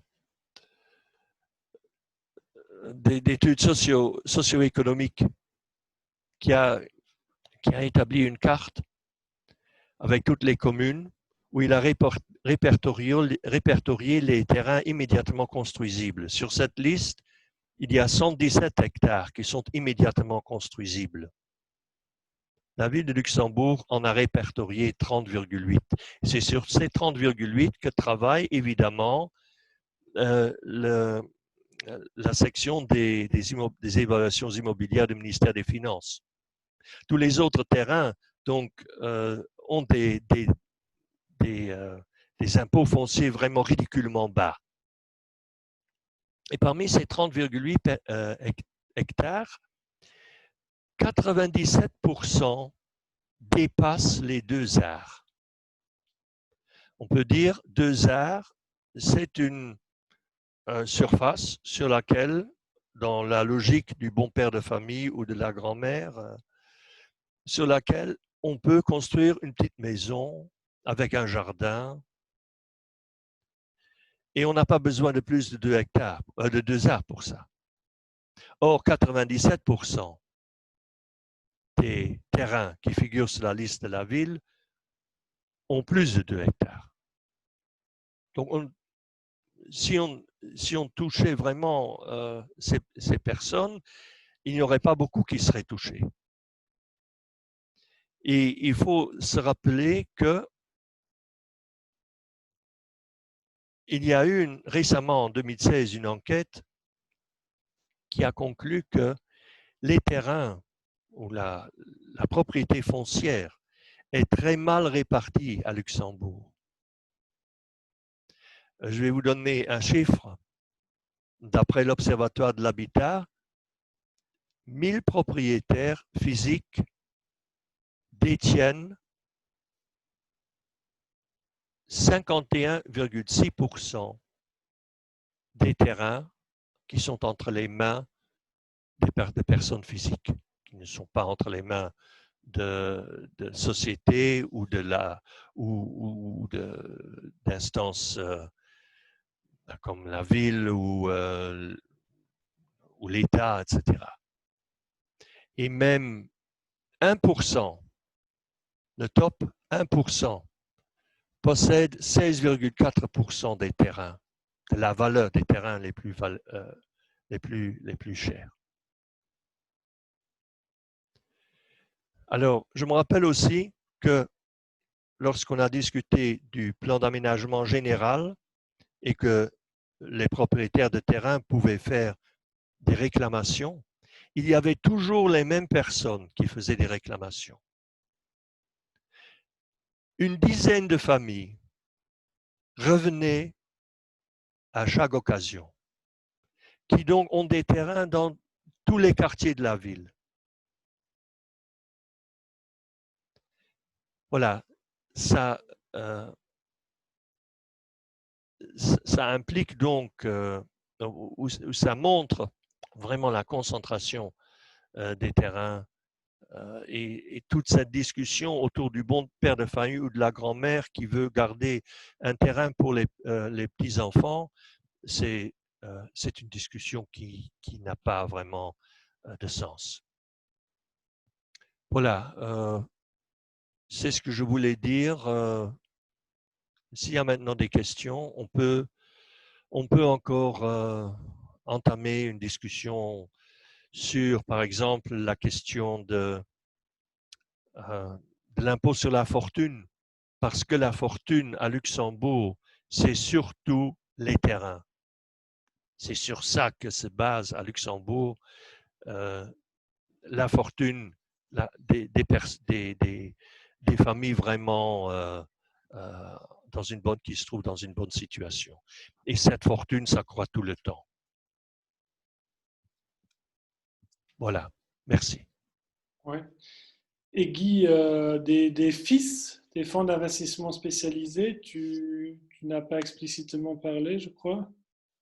Bon, ça n'a rien à voir nécessairement avec les terrains disponibles. Donc, il y a des fonds d'investissement spécialisés qui achètent des terrains, qui investissent dans des immeubles. Pour eux, c'est un placement. Et actuellement, dès qu'il y a un grand PAP qui est réalisé par un promoteur, il y a toujours la création d'un FIS, d'un fonds d'investissement spécialisé. Par exemple, Bande Gasprich, c'est un fonds d'investissement spécialisé de Beka et Lux. Par exemple, ici, tout près où j'habite, à Gasprich, là où il y avait l'ancien monopole, là, c'est aussi un PAP important. Encore une fois, un fonds d'investissement spécialisé. Pourquoi un tel fonds d'investissement spécialisé? Mais c'est parce que les fonds d'investissement spécialisés ne payent pas d'impôts sur le revenu. C'est-à-dire que les loyers qui sont encaissés, la plus-value au niveau des immeubles, tout cela n'est pas imposé. Et les fonds d'investissement spécialisés payent uniquement un impôt sur le capital global qu'ils investissent et cet impôt est égal à 0,01% par an. Nous avions fait une manifestation ici sur le Mont de Gasprich par des Lenk pour mettre cela en exergue. Il y avait même RTL qui sont venus, mais il n'y a personne qui a fait un reportage là-dessus. Et c'est vraiment scandaleux parce que les fonds d'investissement spécialisés, ce sont des sociétés donc, qui ne payent pas d'impôts, qui investissent fortement sur le marché immobilier, mais qui ne payent pas d'impôts. C'est une loi qui a été écrite pour des sociétés étrangères. Par exemple, il y a beaucoup de FIS en France, des sociétés en France qui ont leur siège ici, sous FIS, Fonds d'investissement spécialisé à Luxembourg. Mais pour une fois, cela nous retombe sur la tête à nous-mêmes ici dans le pays. On pensait que ce serait quelque chose qui se manifesterait pour l'étranger, mais ça se manifeste aussi maintenant au Luxembourg. Les FIS donc, qui dominent toute une série de projets et qui ne payent pas d'impôts sur le revenu.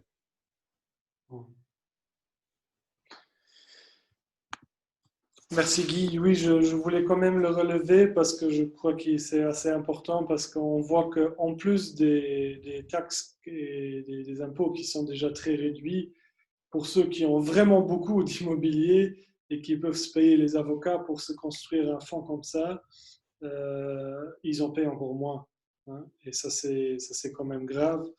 Et, et voilà, et il y a de plus en plus de fonds qui investissent aussi dans l'immobilier au Luxembourg. Et le Luxembourg n'est pas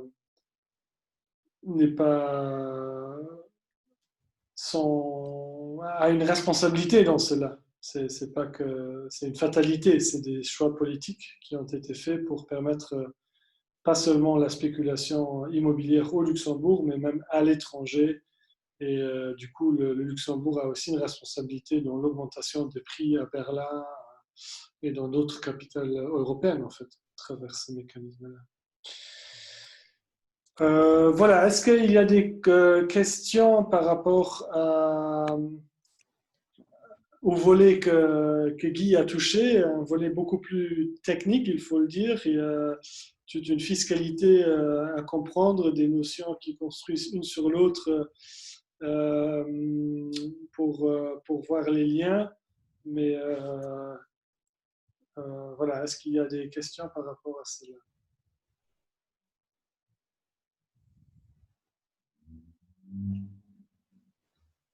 Comme de nouveau, vous pouvez mettre dans le chat ou allumer votre micro.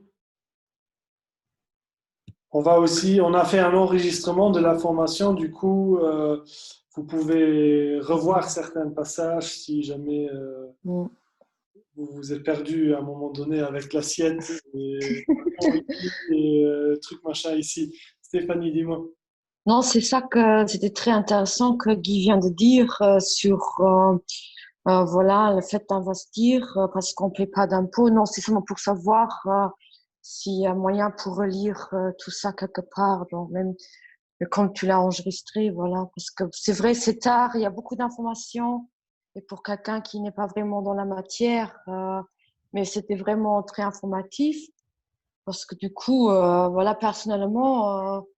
Voilà, je suis aussi à la recherche d'acheter un appartement. Et ça fait déjà longtemps. Et sur le terrain, voilà, j'entends toujours par les agents, voilà, le bien, il est directement pris par des investisseurs. Donc, souvent, on me pose aussi la question, si je suis investisseur, je dis non, c'est quelqu'un d'ordinaire. Et puis, voilà, donc, quelqu'un comme les non-investisseurs, c'est difficile de trouver quelque chose parce qu'on n'a même pas la chance d'avoir un choix. Et c'est vraiment comme, oui, ça correspond plutôt à une lutte. Il faut se battre et même si on a encore un budget un peu, oui, convenable, quoi. Voilà, mais même la classe moyenne, voilà, où je peux me considérer, on a vraiment très, très mal pour trouver quelque chose parce que les choses sont directement parties parce qu'ils sont vendus par des investisseurs et c'est ça que je trouve pas juste. Donc, et pourquoi pas l'État peut dire que voilà, il y a un certain comment dire, il y a un certain taux d'appartements ou un taux de vente qui est pour les investisseurs, mais il faut quand même garder des objets pour les non-investisseurs. Peut-être c'est une bête question, mais c'est ça que je me pose souvent. Voilà quoi. Parce que oui, c'est très difficile pour trouver quelque chose. Hein. Oui, je peux répondre à ça. C'est que le marché immobilier, maintenant, c'est vraiment un marché où des personnes qui veulent placer leur argent au mieux s'activent. C'est-à-dire, ce n'est plus comme c'était avant, on construit une maison pour quelqu'un, pour y habiter, mais on construit une maison pour pour spéculer, pour louer à d'autres personnes, etc. J'ai un quartier, par exemple, près de l'église de Bel-Air. Il y a tout un nouveau quartier qui a été construit. Je suis passé là la semaine passée et il y a tout un bloc où il n'y a personne qui habite. Donc, il y a des appartements qu'on construit pour qu'ils restent comme ça. Si on trouve un locataire, tant mieux. Mais si on n'en trouve pas, mais de toute façon, les prix augmentent constamment. C'est-à-dire, Si on place de l'argent aujourd'hui sur un compte bancaire, par exemple, on ne reçoit pas d'intérêt. Et ici, il y a un accroissement de 5 à 10% par an. Donc, c'est vraiment un placement, le meilleur placement qu'on puisse faire actuellement. Et je pense que la direction que prend notre gouvernement de dire qu'il faut faire une loi pour aller en direction des investisseurs, c'est une mauvaise direction. Il faut que l'État construise. Il faut que l'État construise des immeubles, qu'il construise des habitations et qu'il les loue ou les vende à des prix assez faibles à des personnes privées. C'est ça la direction que nous aussi, en tant que D-Link, visons. Donc, vraiment un engagement très fort de l'État parce que les investisseurs privés, ils recherchent les locataires qui peuvent payer des 3 000 euros par mois. 2 000 euros par mois, 3 000 euros par mois, mais la plupart des gens ne peuvent pas faire ça. Donc, on ne va jamais parvenir à résoudre le problème du logement de cette façon-là. Et une autre question, mais ce sont qui ces investisseurs? Ce sont des boîtes étrangères ou Oui, ce sont sûrement aussi des boîtes étrangères, mais ce sont aussi des luxembourgeois, comme Becca, comme Lux, comme d'autres investisseurs, ou même des personnes privées qui investissent dans un fonds d'investissement. Des gens qui ont de l'argent. Oui, en fait, c'est un produit financier, c'est-à-dire il y a des exemples d'appartements au Belleval qui sont même pas finis, en fait, où les charges de porte ne sont pas montées. Et ça, alors un fonds l'achète à un moment donné, avant finissage, et de l'autre côté vend ça comme produit financier. Les gens achètent des parts dans ce fonds, ils ont des promesses de je ne sais pas combien de rendement par année, 8% par année, ou quelque chose comme ça. Et ce fonds-là, il se prend une assurance pour se payer, compenser un peu le loyer qu'ils ne vont pas demander parce qu'ils ne louent pas, en fait. Et 10 ans plus tard, ils ont ils ont multiplié par 100%, en fait, le montant qu'ils ont investi parce qu'ils peuvent vendre neuf après 10 ans parce qu'ils n'ont jamais laissé occuper le truc. Et là, il peut y avoir des luxembourgeois qui investissent là-dedans même, hein, et qui participent à ça, parfois en connaissance de cause, parfois même sans le savoir. Mais il y a aussi des fonds étrangers le capital en général, depuis la crise financière de 2008, cherche où investir de l'argent en faisant du rendement. Et l'immobilier est partout en Europe et dans le monde entier la place, l'endroit où ils trouvent encore comment faire, où mettre le capital dedans. Et il n'y a pas seulement les business légaux qui investissent de l'argent et de l'argent propre qui est investi dans l'immobilier, il faut le dire, et on le sait de Katalin Genburg, parlementaire à Berlin, qu'il y a beaucoup de blanchiment d'argent même qui est fait à travers l'immobilier aussi. Hein. C'est-à-dire, c'est très difficile de dire d'où ça vient exactement, mais il y a moyen de limiter la chose. Hein. Il y a la loi Kohler, comme en Suisse, où ils disent que des fonds étrangers ne peuvent pas en fait acheter, où ils sont taxés beaucoup plus fortement quand ils achètent. Mais bon, c'est un peu plus facile pour les Suisses qui ne sont pas dans l'Union européenne que pour nous, avec la libre circulation des capitaux. Il faut voir comment appliquer une telle approche. Hein. C'est pas du tout facile. D'ailleurs, la ZAP met cette proposition en avant, mais le gouvernement dans lequel il participe ne fait rien du tout pour que ils ne font pas de proposition de loi, par exemple. Parce que d'un côté, en résumé, moi, je vois les choses un peu dans ce sens-là, que voilà, ce sont les investisseurs, ils ont le droit d'acheter, et les gens privés, on les pousse ils sont plutôt obligés à louer. C'est dans ce sens-là qu'on va aller. Mhm. Même quel revenu tu as comme personne privée, mais voilà, tu es censé louer. Donc voilà. Mhm. Oui, ça va de plus en plus dans cette direction. Mhm. Mais au moins, il faut trouver un logement aussi locatif qu'on peut payer. Hein? Voilà. Parce que non, oui, oui, ça, ouais. Ça Parce que vise si on paye encore. tous les mois 2500, 3000 euros comme loyer, à quoi ça sert finalement Mhm. de travailler? Et l'État, une des alternatives que l'État propose, c'est pas seulement la location. Malheureusement, c'est même pas beaucoup la location, c'est beaucoup le bail amphithéotique.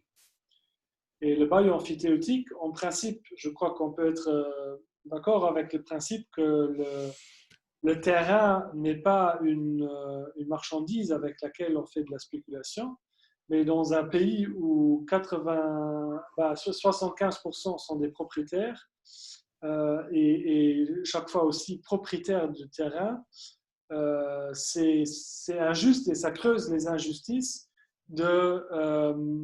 d'offrir comme seule alternative aux personnes qui n'arrivent pas à décrocher un appartement, même s'ils sont solvables pour payer, pour acheter un appartement, qu'ils n'ont même pas la possibilité de l'acheter, alors l'alternative qui reste, c'est le bail amphithéotique. Et le bail amphithéotique, ça creuse l'injustice dans le sens que ceux qui ont déjà la possibilité d'acheter pleinement l'immobilier, ils sont là. Et ceux qui n'arrivent pas à l'acheter, ils sont là. Et avec le bail amphithéotique, ils vont rester en fait ici. Hein. Leur logement ne va pas prendre 10%, 10%, 10%, 10%, 10%, 10% comme les autres. Hein. Leur logement va rester ici. Il va seulement aller avec l'indice de la construction. Et en principe, j'ai rien contre ça si on applique ça pour tout le monde. Mais là, disons, on l'applique pour des propriétaires de deuxième classe. On n'a même pas la liberté de louer, si on veut voyager autour du monde pendant une année, on ne peut pas louer ce logement à une personne pendant une année. On n'a pas le droit. Si on a un accident de vie et on divorce ou on a plus d'enfants qu'on avait estimé au début, du coup, on fait quoi? On vend le bien pour presque le prix dont on l'a acquis, et après, on n'a pas de garantie de nouveau retrouver sur le marché du bail amphithéotique un autre logement qui est plus grand ou plus petit. Alors, il faut qu'on va sur ce marché ici, avec seulement ça comme, comme patrimoine qu'on peut prendre avec soi, même après 10 ans. Et ça, je trouve de plus en plus critique aussi que, voilà, que le ministère et les fonds de logement, la SNHPM, ne proposent pas vraiment d'alternative à ce que tu décris aussi. Et là, c'est encore les personnes qui peuvent prendre un prêt sont encore, disons, privilégiées par rapport aux personnes qui ne peuvent même pas prendre le prêt, qui sont obligés de louer. Et en location, on paye souvent plus par mois que si on paye Un prêt. les mensualités sur le prêt. Mais je pense que il faudrait donner aussi la parole maintenant à Nathalie. Voilà. Je voudrais aussi dire qu'on m'envoie les adresses, les courriels des personnes qui ont participé. Je leur enverrai toute la documentation. Quelqu'un peut faire ça? Oui, c'est vraiment important de m'envoyer votre adresse mail à cette fin parce que cette fois-ci, on a tout de suite publié le lien et on n'est pas passé par des inscriptions. Du coup, j'ai pas forcément les adresses mail de tout le monde. Euh, Par exemple, Madame Rosa Maria Kovdovic, pardon, Koverdovic, je l'ai peut-être pas. Euh, et sinon, je devrais avoir de tout le monde les adresses quand même. Voilà, mais n'hésitez pas à m'envoyer ça. Je vous ai mis mon adresse mail. Voilà, merci. Alors, j'ai les adresses mail de tout le monde normalement et j'ai fait une liste de présence. Alors, je vais passer la parole à Nathalie qui nous présente l'autre proposition de loi que nos députés ont soumis à la Chambre. Et voilà, je te passe la parole, Nathalie. Oui, salut, bonsoir tout le monde. Merci Gary et Guy pour ce que vous nous avez appris ce soir. Vous êtes bien plus longtemps des experts dans le domaine que moi. Alors, je suis très heureuse de pouvoir vous présenter une proposition de loi que moi, personnellement, j'aime beaucoup parce qu'elle elle part du côté des locataires. Et l'objectif de cette proposition de loi, qui a aussi déjà été déposée par David Wagner le 15 novembre 2016, pour vous dire combien de temps nos propositions de loi peuvent rester dans les tiroirs. Donc, l'objectif de cette proposition de loi, c'est de faciliter l'accès au logement locatif.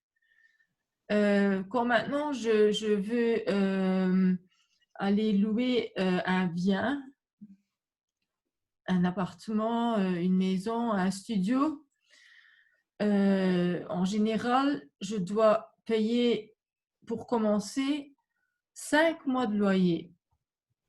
Plus je dois financer le déménagement. Et bon, 5 mois de loyer, c'est énorme. Hein. C'est d'abord, pour le moment, dans la loi de 2006, il y a 3 mois de garantie qui sont en général exigés. Il y a le premier mois de loyer, bien sûr, qui doit être payé. Et il y a 1 mois de frais d'agence qui doit être payé avec de la TVA qui s'ajoute, je pense que c'est 17%. Ce qui n'est pas du tout logique, c'est le locataire qui doit payer le loyer alors que c'est le propriétaire qui a normalement commandité le service de l'agence immobilière. Voilà. Alors, donc la loi en ce qui concerne les frais d'agence, la loi de 2006 ne se prononce pas vraiment. Elle reste muette sur cette question et les frais d'agence sont basés sur un règlement grand ducal de 1972 qui fixe une commission maximale à 1 mois de loyer pour les locations privées, avec la TVA qui s'ajoute encore là-dessus. Qui paye, ce n'est pas clarifié, mais avec la pénurie de logements, la loi du marché, en fait, c'est devenu usuel que c'est le locataire qui doit payer les frais de l'intermédiaire, donc de l'agence immobilière en général. En ce qui concerne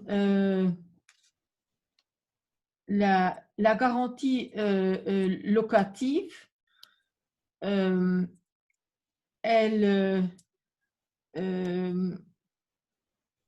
est payée normalement 3 fois le multiple du loyer, ce qui n'est pas fort justifié aux yeux de Deiling. C'est ce que nous avons aussi expliqué dans l'argumentaire de notre proposition de loi, parce que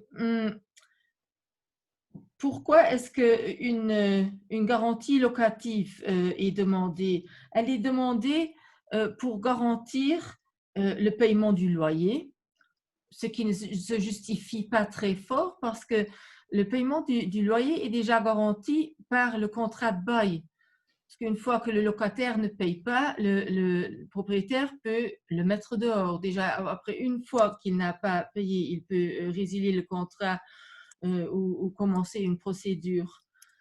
Alors, l'autre argument pour la garantie, c'est l'intérieur du logement, donc les meubles, s'il y a éventuellement des meubles ou bien la construction du logement, mais avec l'explosion des prix des immeubles, ce n'est pas aux locataires de garantir aux propriétaires quoi que ce soit dans cette explosion de prix. Et le montant de 3 fois de loyer n'est plus en rapport avec l'intérieur du logement où le locataire va devoir, par un état des lieux d'entrée et de sortie, montrer qu'il n'a rien détruit. Donc, notre proposition de loi est simple. Nous disons, comme d'ailleurs nos voisins en Belgique, en Allemagne et en France, que celui qui demande les frais de l'agence devrait la payer, c'est le propriétaire. Bon, petite parenthèse, dans le projet de loi actuel de Cox, c'est moitié-moitié qu'il propose. Donc, le propriétaire paierait la moitié du frais d'agence et le locataire paierait la moitié. À nos yeux, ce n'est pas comme ça qu'il faudra réformer la loi, mais vraiment le commanditaire. OK, s'il y a vraiment un locataire qui demande à une agence de lui rechercher un logement, ce qui peut arriver, alors c'est lui, bien sûr, qui va recevoir cette facture. Mais en général, ce n'est pas le cas. Puis, nous demandons de réduire la garantie locative à 1 mois. Nous pensons que c'est largement suffisant pour ce qui est le but de la garantie locative que j'ai essayé d'expliquer auparavant. Ce qui est aussi encore important pour nous, c'est que les charges qui sont demandées par le propriétaire au locataire doivent vraiment être en rapport avec ce que le locataire consomme et ne pas que le propriétaire mette les charges du syndic, les frais du syndic ou les frais qui peuvent revenir de la copropriété, qu'ils les mettent sur le dos du locataire. Parce que bon, être propriétaire, ça veut dire je suis propriétaire de cet appartement dans une résidence et je prends mes responsabilités, mes responsabilités de propriétaire. Parce qu'avec la plus-value que pour le moment, Gary, vous aviez bien montré les chiffres au début, je pense que il n'y a pas, et même les logements qui peuvent rester vides et qui augmentent en valeur toutes les années, je pense qu'il ne doit pas y avoir des soucis de payer en tant que propriétaire ce qu'il faut payer pour ce qui tombe dans le ressort de la copropriété et de la gestion de la copropriété. Voilà. Donc, si notre projet de loi était accepté, alors les locataires viendraient, auraient assez d'argent, ils devraient juste payer 2 mois de loyer et bien sûr les déménagements, mais là parfois et souvent en tous les cas, les personnes que moi j'ai suivies en tant qu'assistante sociale, ils ne prennent sûrement pas de firme de déménagement, mais ils demandent à des amis et à la famille pour les aider. Bon, ça c'était maintenant brièvement l'exposition de la réforme comme nous l'imaginons. Je ne sais pas si vous avez des questions là-dessus. J'étais peut-être pas claire sur certains aspects.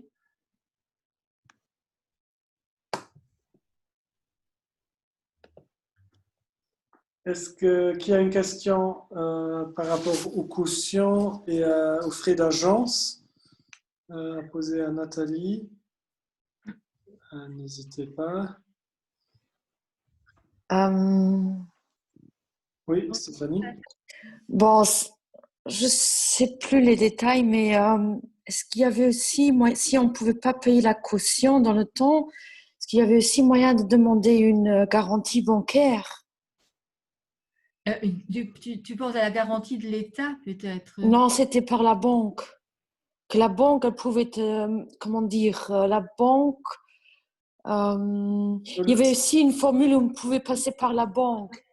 Oui, Oui, c'est une question de... Tu dois quand même avoir le fonds. Ok. Il y a 2 possibilités. Soit tu donnes la garantie bancaire en argent au propriétaire, ce qui n'est pas toujours parce que ce n'est pas toujours une bonne idée, parce que ça c'est un autre problème au Luxembourg. Les propriétaires, surtout quand ça ne... Bon, ce que tu avais dit, la garantie bancaire, là, c'est plus sûr. Normalement, ça devrait être à double signature, mais la garantie bancaire, elle coûte. Et souvent, apparemment, il y a quand même le propriétaire qui peut la prendre. Et ce que je trouve dommage, c'est que le propriétaire, il n'a pas besoin de te donner des factures où il montre qu'il a payé. Il retient tout simplement une partie de la garantie et n'a pas l'argent pour se prendre un avocat et pour aller au tribunal. C'est bien compliqué pour récupérer la garantie auprès du propriétaire. Peut-être que j'avais préparé cela. Je vais perdre un mot sur la garantie de l'État parce que c'est vrai que ça existe, mais c'est très très peu utilisé, c'est compliqué et les conditions sont aussi telles que tout le monde ne tombe pas dessus sous les conditions. Et finalement, il y a juste 37 000 euros qui ont été donnés pour des garanties d'État en comparaison avec 6 millions d'euros d'aide au logement qui ont été dispensés par année ces dernières années. Mais les 6 millions, ça c'est aussi encore un point très intéressant, donc qui n'a rien à voir avec cette loi, mais ces 6 millions n'ont rien à voir, c'est surtout pour l'acquisition de logements. Là aussi, il y a un grand déséquilibre. Effectivement, l'État luxembourgeois débourse énormément d'argent pour aider les gens à acquérir des logements, mais pour le loyer, c'est donc, comme j'ai dit, 37 000 € pour la garantie d'État et la subvention de loyer, c'est seulement 7 millions d'euros aussi. Donc, la subvention de loyer qui est assez mal connue par différents locataires, mais aussi qui n'aide pas à faire baisser les loyers. C'est plutôt, à mes yeux, le gouvernement qui accepte que les loyers explosent, qu'ils sont tellement chers et oui, qu'il finance finalement encore, il donne de l'argent aux propriétaires par ce biais-là, au lieu de dire aux propriétaires, mais non, il faudrait limiter les loyers quelque part. Oui, toutes les subventions que l'État donne en aide au logement ou même en aide pour l'assainissement énergétique n'est pas enlevé du capital investi. Du coup, voilà, du coup, on a même un rendement sur de l'argent qui a été donné par la main publique. Voilà, on dit pas qu'il faut enlever ces aides au logement. C'est aussi un chemin pour assurer que tout le monde a de l'argent, mais que tout le monde a un logement. Et c'était ça la politique. Mais je crois qu'elle a vraiment ses limites et il faut il faut enlever les injustices par rapport à cela. Il faut enlever ça du capital investi. Il faut davantage limiter les loyers parce que, par exemple, la subvention loyer, elle a une part très limitée dans les aides au logement. Et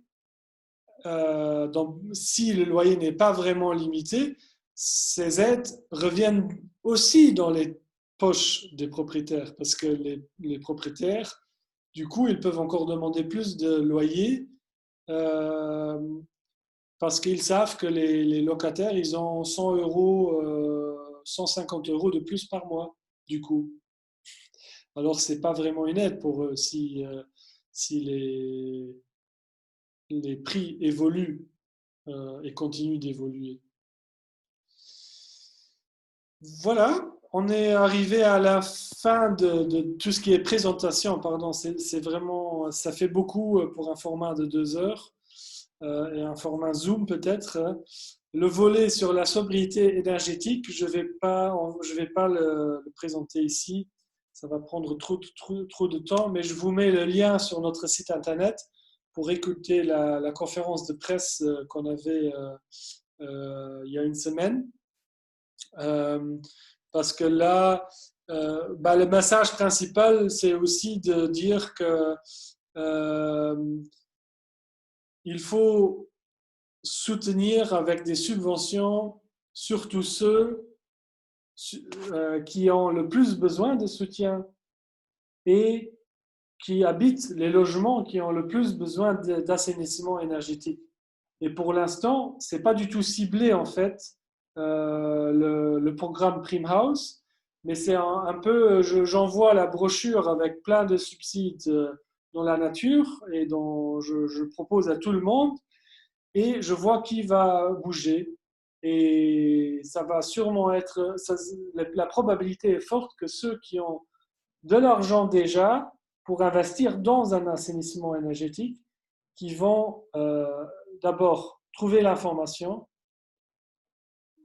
en second, faire les démarches chez MyEnergy, chez le conseiller en énergie, chez la banque, nanana, et préfinancer la chose pour après recevoir des subventions. Ça, c'est leur programme. Et notre programme, c'est plutôt le service public de l'habitat,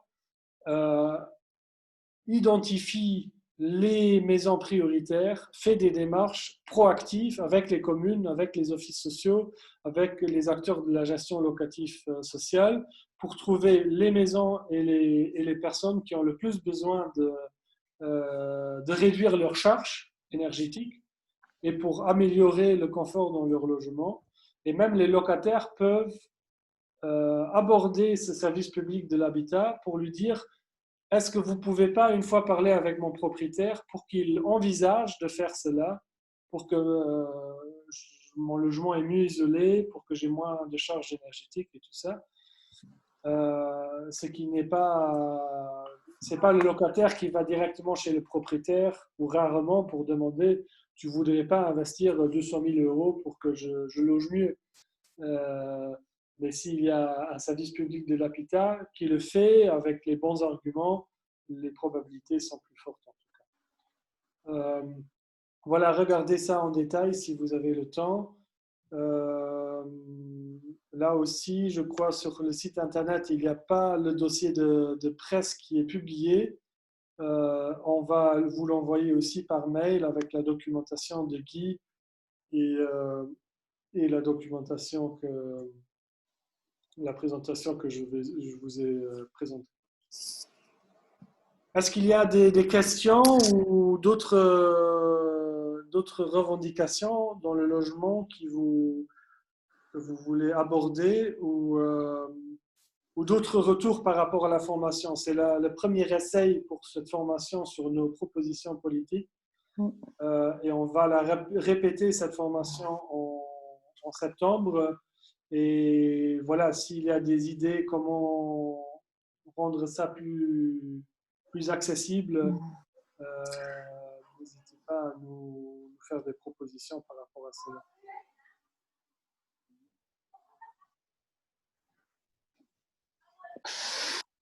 Toujours les mêmes. Oui, c'est pas... Non, c'est un sujet qui est très, très intéressant. En tout cas, pour l'instant, en tant qu'éducatrice qui travaille avec des personnes qui sont déjà dans une certaine précarité, je vois que le sujet logement devient de plus en plus, un sujet casse-pied.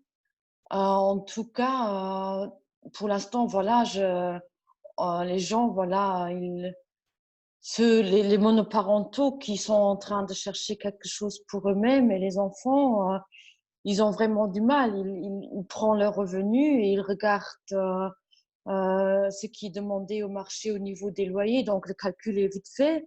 Et ils vont pas se dire, ah oui, j'ai encore droit à cette subvention là, là et là. C'est vrai, ils n'ont pas cette information-là. Mais du coup, je pense que ça devient un sujet qui est de plus en plus important. Et ce droit à l'information, je trouve ça oui, c'est une très, très bonne idée. Et voilà. Et ouais.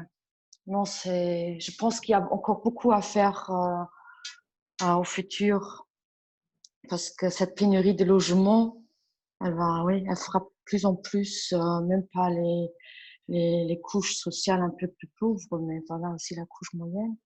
Et voilà, il y a encore du pain à la planche. On dit comme ça. Oui, Donc, voilà, oui. non, mais c'était très intéressant. Donc voilà, merci en tout cas. Volontiers. Bon, en tout cas, n'hésitez pas s'il y a encore des questions. Je vais quand même aborder déjà la clôture aussi de cette formation-là. C'était la deuxième et il y a une troisième. Et la troisième, elle porte sur quoi faire. C'est quoi les actions, c'est comment mobiliser, comment mener une campagne, comment on peut amener ces informations, ces revendications, cette sensibilisation vers les personnes qui sont le plus touchées aussi par la problématique.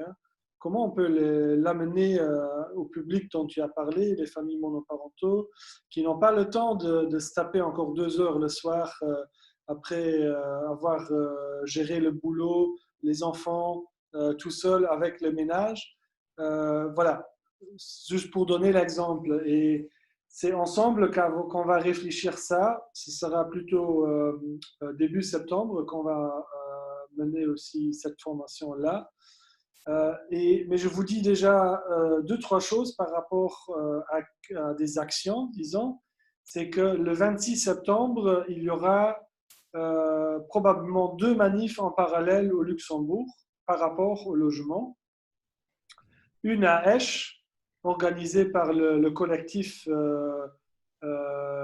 qui veut que les colocations reste possible à Esch, et une à Luxembourgville, probablement organisée par l'association de défense des locataires, le nouveau Mieterschutz, auquel on peut aussi adhérer dorénavant. Hein. Il y a un site, ils ont une page sur Facebook, et si vous êtes intéressé, je peux vous envoyer la demande d'adhésion. Alors voilà, n'hésitez pas à mobiliser autour de vous pour le 26 septembre. Ceux qui habitent en ville peuvent participer à la démonstration en ville, et ceux qui habitent le sud peuvent se rassembler à Esch sur Alzette. Il y aura plus d'infos bientôt sur le net là-dessus. Et voilà, à nous de réfléchir quoi faire d'autre pour qu'il y ait des vraies mobilisations de logements. Je peux vous aussi montrer juste pour finir ça avec une note positive qui peut motiver. En Allemagne, il y a vraiment